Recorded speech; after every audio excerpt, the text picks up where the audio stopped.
Hello and welcome to the latest episode of Do More with Less.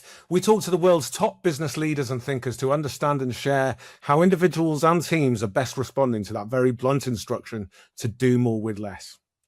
For me, this week's guest is one of the B2B greats. He's worked at brands such as BT, Dell, Siemens and IBM, but Nick Eades has also been a CMO 5 times, a CCO 3 times, and experienced multiple exits.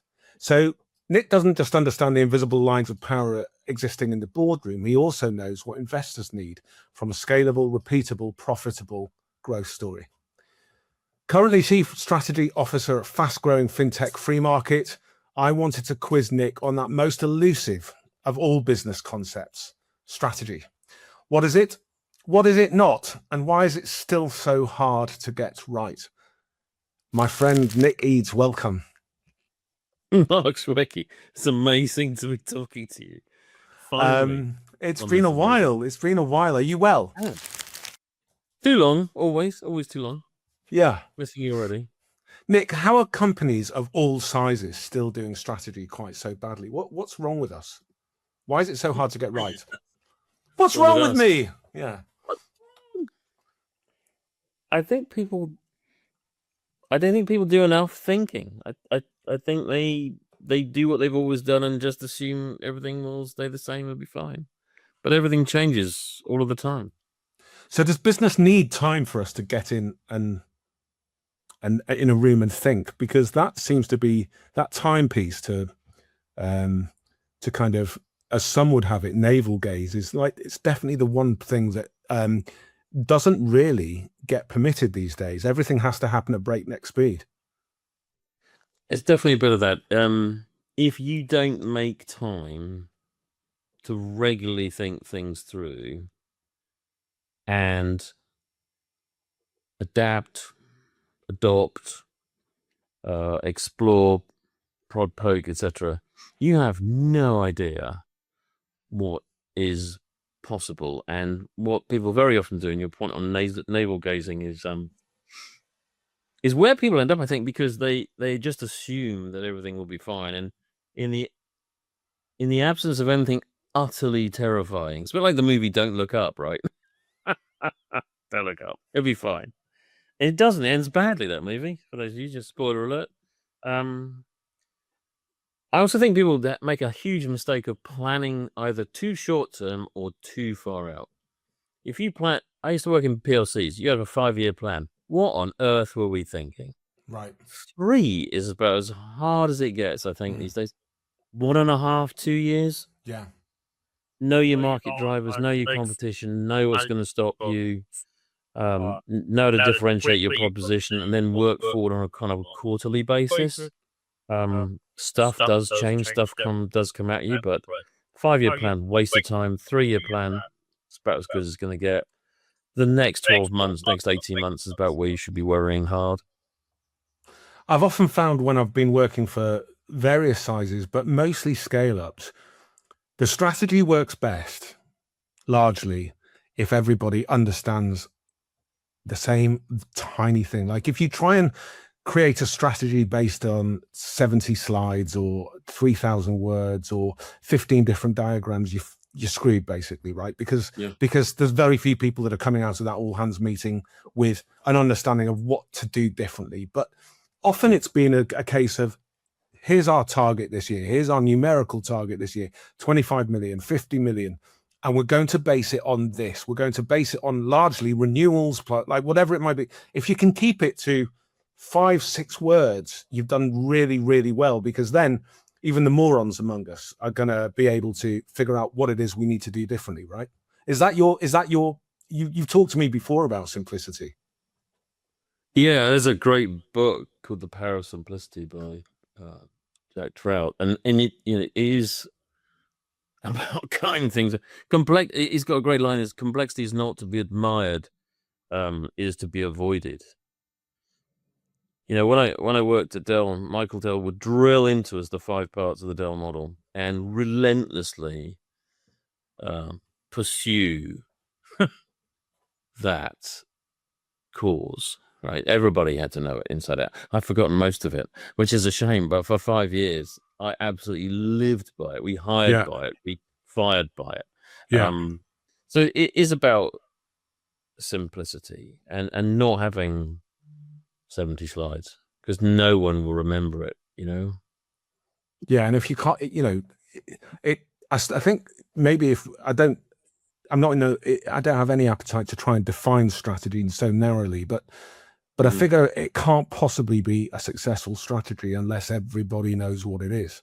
It can't just be the top tier. Or can you have a top tier story and each head of function trickles down only the bits the little ones need to know? Do you know, like, for me, a strategy needs to be something everybody is behind. Is that fair?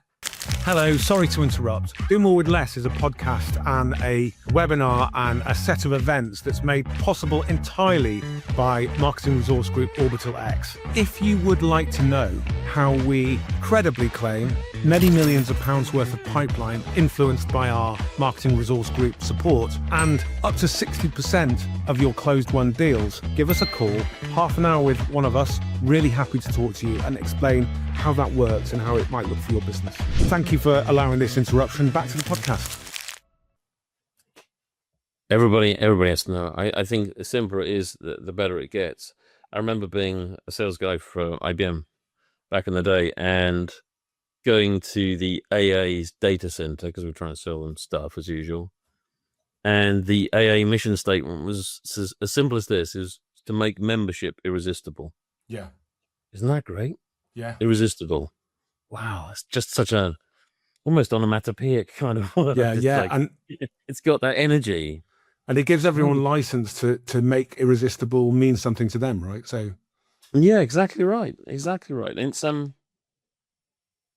we just repositioned the Freemarket business and made it incredibly clear to people that we run on 9 words and 3 C's, and the 9 words are plastered across our website, plastered across everything inside the business. It's important. The 3 C's are choice, control, confidence. That's what our customers get. Please orientate your business around what the customers. You're in it for your customers, not in it for yourself. We give our customers choice, control, confidence. Why? Because they're moving payments all around the world. They need a choice of rails. They need the confidence going to get there. And we're a regulated business. It's got to be under control. Yeah. I always think of the reverse. So Sun Tzu, recruit well, train hard, fight easy. One of my favorites. But always think of the reverse. Recruit badly, don't train. You're in trouble. So, sorry, my dog is trying to get into the podcast. Talk to me about the dogs. Have we got Luna here, or have we got? This is Luna. Hello. You gonna say Welcome hello? to Do More with Less, Luna. We, just so you know, we speak to the biggest business leaders and blah blah blah blah blah. I'm sorry to interrupt, Mark. It's totally fine. I was kind of expecting it to be the other one, Dolly. Yeah, like, she's sleeping here on the floor. Yeah. Waiting for a moment, I think. Just like a moment. How do we? Like, I know how you do it. You've educated me. So for the sake of transparency, you've taught me in our time together as friends an awful lot about how to act and behave like a leader. And I wasn't, I'm thinking right now about what we could offer to the younger end of our audience here in terms of advice on strategy in a world where you really don't get time. You really don't get time for much in the way of training and onboarding and kind of absorption of lessons and good practice. You just have to sink or swim. But when you and I met, I wasn't actually a youngster. I was like I was already in director level positions, but even then you were able to give me such rich insight, like one-liners. I remember about talking to you about how I used to address teams, and you were saying that's brilliant for looking at those you manage. Emotional is great for those you manage, but if you're talking to those above you, no emotion, just facts, and all these things about kind of think about the job you are gunning for in 3 years and be doing that job already, don't act like a marketing director, act like a CEO already. And, all these great pieces that I sort of have held on to all this time. Do you think it's harder now for the young generations coming through after us to go further than just do their job, but think like a strategist, think like a business person? I think if you want to do it, you do it. I think you've got to decide that if you want to be a VP or a C-level player in any level, any category, whether it's sales, marketing, product, finance, that doesn't happen by luck. It happens because you make it happen. And you saying what you said, there are people listening to this that I know that day to day, right here, right now, will go, he said that to me. Right? Yeah, no, we've got a WhatsApp group. All the Nick Eades people that you've ever... We've got a little WhatsApp group. We meet up at Christmas, Oh, it's very lovely to hear. I've never been invited, but I would ruin it. But it is, do the job that you want to have. I've said that to people and been as specific as dress the way that you expect to be in that role. Talk to people. Some people are too nice. I said, you've got to get an edge. You've got to get you got to be able to snap a little bit and be a bit cold, right? Some people, as you're working with them, think I've got to be nice. No, you've got to be respected, right? It's not about being liked. It's about being respected. And the emotion pyramid is always there. There's always noise and fracas and gossip and hearsay and lots of stuff at the bottom of the pyramid. As you rise up, you got to get through that. You got to break through that and go, okay, so factually, what are we dealing with? Is this a real problem, or is it, some kind of compound noise effect that the troops are just ruminating amongst themselves and put the fire out, not the smoke, right? And so there's a lot of, as you mature in your aspirations and your role, you just mature that behavior. Just be more objective, way less subjective. And it comes back to strategy. What are we trying to do? How are we going to get there? Leave the emotion at the door, park it outside, put the passion in, but not the emotion. Do you know, you can separate the two? And you should be driven. You should be objective. You should be hungry, particularly in the scale up. I mean, it's fierce. Yeah. Relentless. But yeah, you've got to do the job that you want and the job that you have. It's hard, but if you really want it, as they say, if you do what you love, you never work a day in your life. There is a lot there, but one of the things that occurs to me is that if you are coming up through any of those disciplines, but the job you want, and you've got the natural organic pieces to do it well sometime in the future, but you're on a learning curve from inside any of those single narrow-minded functions, to know how others in other functions are seeing the same thing from their own perspective. There's a lot of questions to ask. Do you think we ask enough questions in business, in B2B, for example? You always had something about assume nothing, question everything, and kind of understand the data behind the knowledge you want, right? So I don't know about you, but I find that even in the most open-minded of B2B companies, there is with the greatest cultures and all the the great stuff, the whatever the modern AI equivalent of a ping pong table is, right? There's still too many people working at their own job in their own fiefdom, in the four walls of their own function, and not really understanding. The understanding of how it all works together is often saved for the top third of the team. And it kills me. It really kills me because put it this way, it's terrifying talking to a client and you give them options on something that's undeniably good. But they say, can I get back to you? I just need to ask around. I just need to check that with somebody else. And it's like, you know what, if you could just, you giving me the go ahead is great for me, but it's amazing for you. It's amazing for you to walk in, even if you even if you or I screw up, it's amazing for you to walk in and say to the next reporting meeting and say, I made a decision and I've moved this forward and this is how it's going to be. It took me maybe not way too long, but it took me enough time in my career to understand that when what people want from you is as a leader, especially, is the ability just to have an instinct, commit to it, go with it. And unless it's really, really doing obvious harm, that's your take and they'll respect you for having, whether it plays out or not. Half the stuff we do doesn't play out, but go, build something and go with it. And that I wonder whether we ask enough questions to understand this kind of permission to act. But you said the word respect in the middle of all that. Did I say respect? Get You me? did. Yeah, exactly. Well, that's what it's about. I mean, where does respect come from? Yeah. Making difficult decisions, earning the right, proving yourself, and ultimately being trusted, right?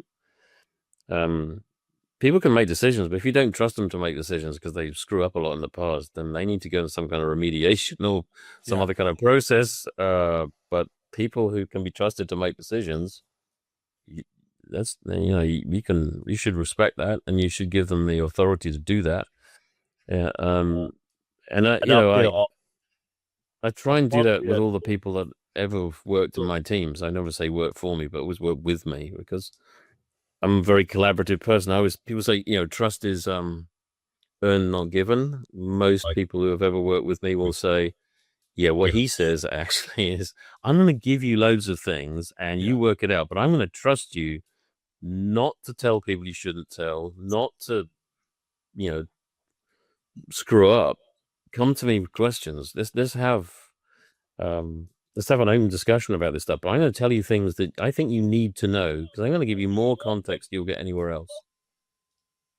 Because it's about the collective wisdom in the room. How do people develop if they don't know where we're going, how we're going to get there, and what the risks are? It's never plain sailing. It's like, do you want to sign up for a bit of a wild ride? Tell me how wild. Okay, it's going to be dark. It's going to be a storm, etc., etc. Oh, it's going to be the most hideous thing you've ever. Yeah. Exactly. You want people who say, no, that sounds like a blast. Let's just go for it. What's your current?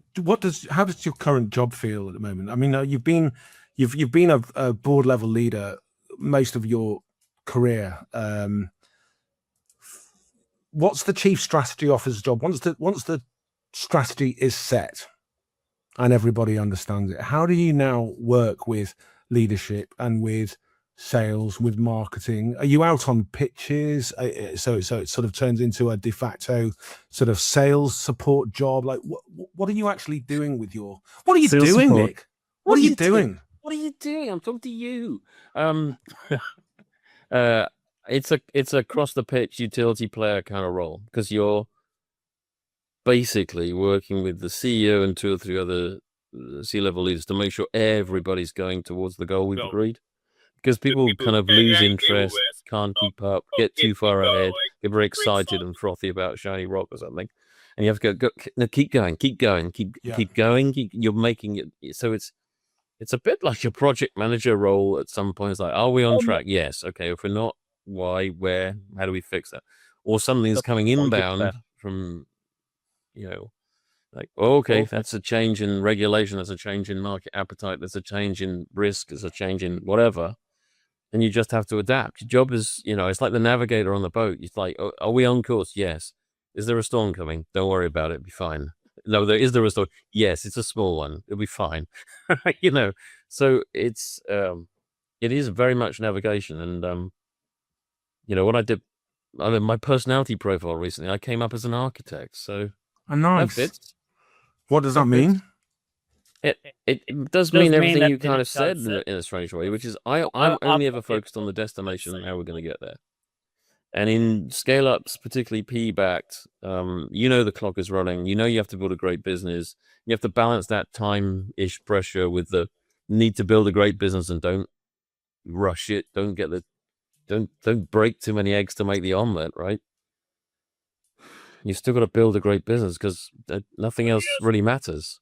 Great people, great technology in a market that's growing, a proposition that's differentiated and compelling. You know how to win. you know, where your customers stay, all that kind of stuff. And you've got to keep on top of that, because there are times when competitors outmaneuver you, outprice you, and you just got to keep going, and keep adapting. So is the strategy fixed and then optimized, or do you find that in whatever, but especially today's climate, your strategy can change in a stairwell conversation because of somebody else's pricing move or whatever? I wouldn't say that was strategy, right? It's the old tactics eat strategy for breakfast, or the other way around. It doesn't really matter which way you say it. Like, Yeah. ultimately, particularly in my world, you're trying to get to a good place at a moment in time. You've got that carved out in terms of revenue growth, SG&A, EBITDA, EBITDA, whatever, and you're trying to get as close to that as close to that as you possibly can, knowing that there's things on there. So things don't tend to happen in a stairwell, and you might have to adapt. Pricing is one of those things that you face in a volume market, particularly in payments. It's just a part of the course. But I mean, price is the worst form of differentiation, right? If you're winning on price, you're losing on differentiation. What's the what would be your response to a scenario if I painted it for you that I still see? You're talking across the piece, and I'm talking. My life at the moment is very, very much go to market and top of funnel, but I see. I would say there is a massive, probably 60 or 70% of B2B companies out there that decide on a marketing strategy, on a growth strategy, how they're going to do it, where they have to get to, and roughly how they're going to do it, and change every 3 months or change every 6 months at the outside when things aren't just being seen to move fast enough. Now, you've mentioned in certain types of businesses that the clock is ticking. So we've all got our eye on the clock. But it really what worries me a lot about B2B marketing specifically is just how unemotionally tied in, or even pragmatically tied into a marketing strategy lots of bosses are. They just kind of flip and choose, start again, ultimately costing them time, but also costing them a great deal of money as they stagnate, and probably then lose people, lose momentum. Ultimately, that feels to me like an inside-out strategy, not an outside-in strategy. Ultimately, you're driven by your customers and what they will buy, right? And I always like David Ogilvy's quote about the lamppost and the drunk, right? Which is, most people use research the way the drunk uses lamppost, for support, not illumination. I prefer to use lampposts for illumination and research for illumination, because you can't change your strategy if the customer hasn't changed their strategy. But if they have, you have to change. So everything is anchored in research, in insight, in data, in evidence. And I always say people in my space that P stands for process and execution. You only execute on things that you can tangibly focus on. You can't focus on a stairwell conversation or campaign of the month. You should be relentlessly focused on. I like Chris Totland's book, the handbook for B2B SaaS or something, but I apply it to everywhere, which is, he's got a really good phrase in there, which is get uncomfortably narrow, right?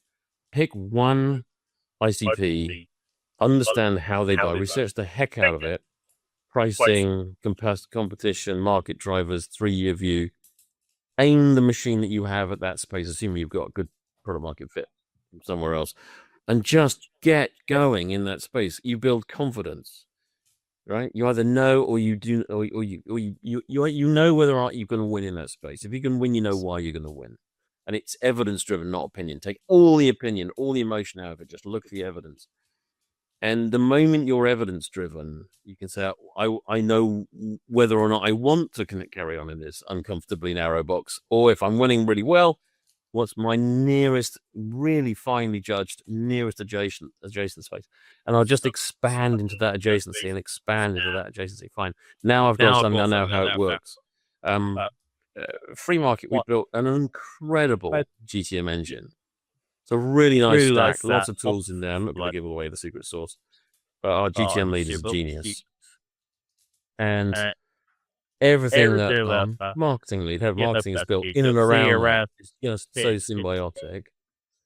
And then the way the SDRs interact with that data is fantastic.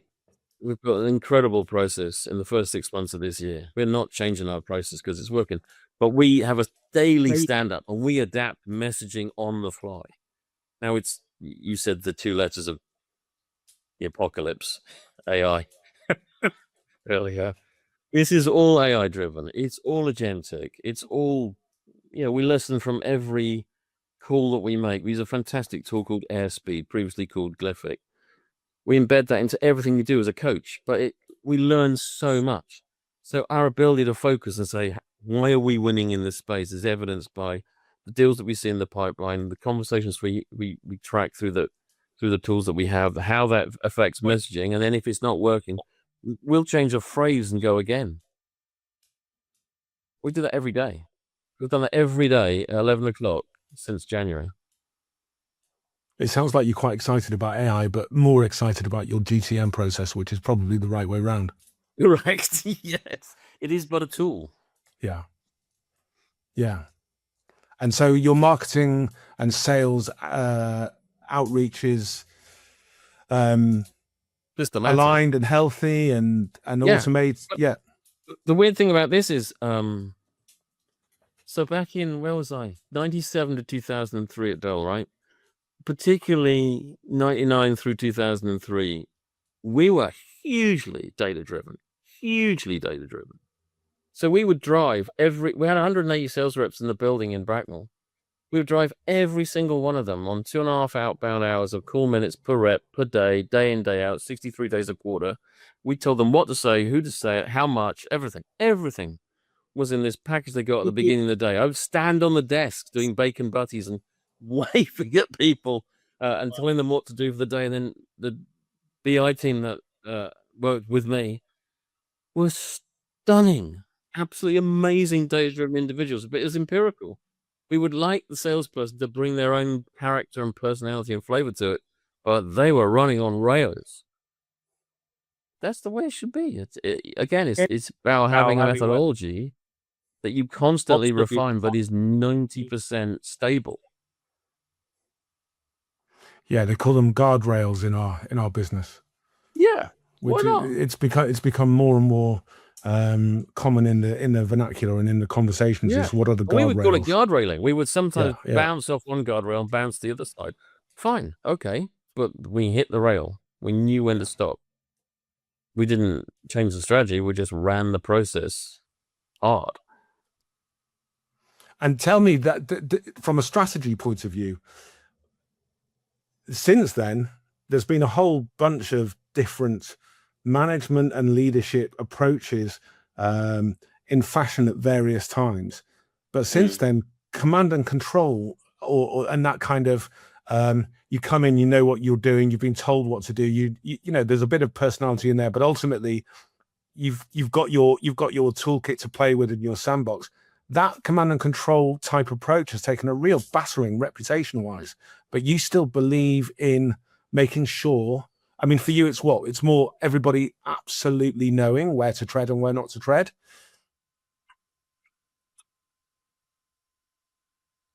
I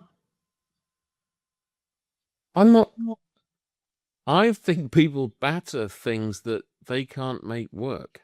Yeah. Right? I think it's very easy to be fashionable. I think it's quite hard to stick around and make something work. Our first month was bumpy, right?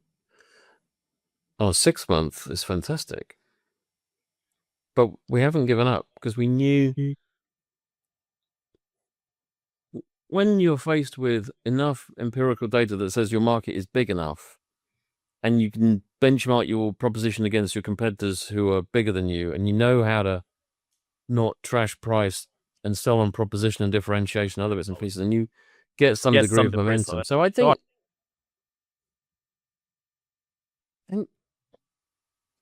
people don't understand Well, they're not measuring deal cycle time, right? People talk about the sales cycle. It's the buy cycle. It always has been. How long does a customer make? To your exact point earlier, right? How long does a customer take to make a decision? Well, only customers know that. They're not all the same. Big customers, slow, complicated, multiple DMUs, mid-size, less, smaller. But at some point, I mean, Drew Nicholson had the 4 knots of the B2B. It's not my money. It's not quick. I can't remember the other 2, but it's like no one impulse buys large pieces of capital equipment because they're buy one, get one free in Tesco's on a Saturday afternoon. So my job would have been so much easier if that was the case. We'd be in B2C. That's the norm. But then you're talking about a completely different model because B2C is largely built to plan, and then you try and sell it. You burn off all the stuff that doesn't sell. B2B is largely made to order, or you don't build it and they will come. Even in scale ups, right? You've got an asset you have to sweat, and you're a scale business. You still need that flow. You still need volume of transactions. So, but you haven't done a B2C on it. And have you found AI in any way disruptive or unhelpful in terms of being chief strategy officer? No. I think it's alarmingly good, particularly Claude. The guys in our tech team are using Claude for replatforming right now, and word on the street is we're probably world class in using it the way we are, particularly in the UK space. And as an ex-coder myself, I was sat with one of the guys the other week and just watching it work, and it's spectacular. So I when I was writing code in, we'll call it the early 90s, used to do a lot of 4-eye checking on that. It's like, this thing has got more eyes than you can imagine, is faster and higher quality. So you end up, as a coder, instead of writing code, you ask Claude to write code, and then you check it. So everybody's sort of elevated to the position of some more seniority and credibility. But no, I think it's I think used well, it's the right thing. I recently did some side-by-side Claude versus ChatGPT on some bits and pieces. It's a different game, different level, different game. I was I don't know. I didn't feel too threatened by it. I still think people. What's the name of the chap that did the sort of digital Darwinism? Tom Goodwin. He said, just because it's written by a robot doesn't mean it'll be read by a human. That still sits with me. So I'm still nervous of it being used in the wrong way. You can spot websites that have been written using ChatGPT. And what's that?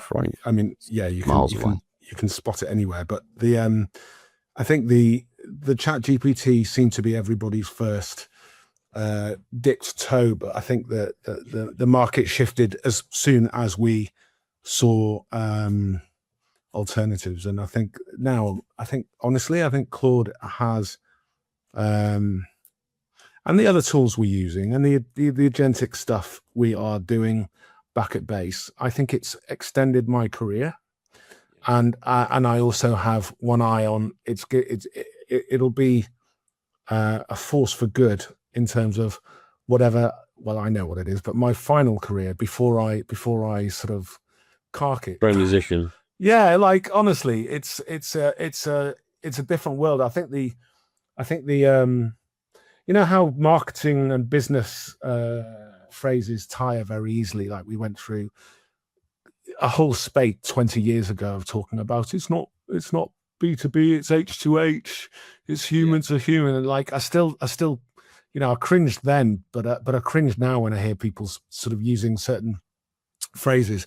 But I think the conversation about the AI versus or taking our jobs is a serious one and a worthy one, and something that a lot of people are feeling the sharp end of right now, and it's not a great place to be, and we have to work that out. But I also think that, like you said, used well, it's a proper partner, and I think that could be the answer. It's used for the right, used in the right ways, and given license to do what it can do, it's an absolute transformation. It really does. Gives you loads of time back and space to think. And we don't call it artificial intelligence in Freemarket. We call it assisted intelligence, right? Because it still requires the human, the real person, the person with the context to apply what they know and the way they do things to it. Otherwise,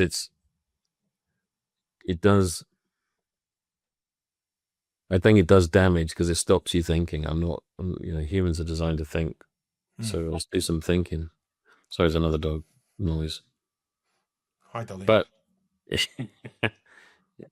what I love is the fact that when you bind a big tech stack together and you use AI across it and use like Claude Code to pull extracts from it and you store it all in the same place, the amount of savvy you have in the business is no longer in a person's head. It's in a system, it's in a process, and it's accessible, and you can make decisions on it. But you're still talking about hiring the best people, right? Oh, I think it's the most important job ever is to hire the best people.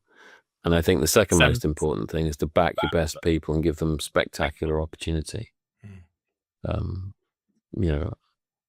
Not just send them on courses, but give them hard things to do. And see what they do with it, but support them through it. Don't abandon them, drop them in the deep end, but give them scope to run and do stuff that I think it's a bit above my pay grade. Yeah, this is a bit. So look, you talked about strategy. You talked about empowering yourself to go beyond your current job, and shared a few of the old Eadesisms that I used to dine off. But final question, what are you still, knowing that you're my Obi-Wan, and I'm trying to calculate, what are you still learning? What are you still learning in your career now at this stage with all this experience behind you in those big corporates and with 3 or 4 different, vantage points across the boardroom? What are you still learning? What's rich for you?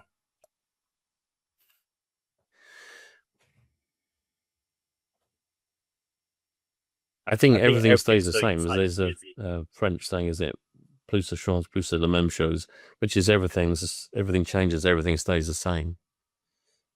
You still need to hire great people. You still need to have a great business proposition. You still need to do the research. You can't abdicate responsibility to AI, whatever you do.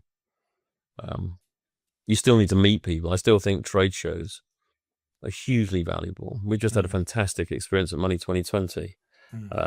And to hear about people coming back from there. I met so-and-so. We had all the human stuff, all the real things you can't digitize. Emotion, for goodness sake, this is where it lives. It's not human to human, but I think, like I said, everything changes, everything stays the same. At the end of the day, which is a phrase I hate, but said it now. If you don't build a great business and if you don't engage the right people with the right focus at the right destination, you will always unpick your own strategy through inertia, failing to communicate, failing to test that communication has landed. It is recruit well, train hard, fight easy. Get the best people. Relentlessly tell them why you're going where you're going, where the business is going to be a great thing, and what that looks like and what their role is, and then get them to play back what they think their role is. I do this neat trick now and again. Trick is probably the wrong word, but it's when I write a job description, I write half. I want the individual to write the other half and say what you bring to the role that I've forgotten, that you're going to go, do you know what, I'm going to light this role up. Is the bit you want done? Yeah. Right? Is the bit I'm going to bring. Yeah. If people can't fill in that bottom piece, not so much, right? But you want people committed and not just, I come back to, if you do what you love, you never work a day in your life. If you're committed, it doesn't matter. It's not about the hours. It's not about how fast you work. It's not about AI. It's about winning. So, you should be enjoying yourself, but you should be purposeful and driven, particularly in the scale-up space, which is the only space I really care about now. Yeah. I couldn't do another corporate role born Team China, but this 150 people we are, growing like a weed, constantly iterating, but knowing that we're trying to get to a particular destination in a particular shape, P&L wise, market share, reputation, etc. Just that's where the fun is. That's where I get excited. That's amazing. I did face. Love it. Nick Eades, it's always a shame to close a conversation with you, but thank you very much for your time. Thank you so much for your time. Always a pleasure. And I'll speak to you very, very soon. Take care. Take care, mate.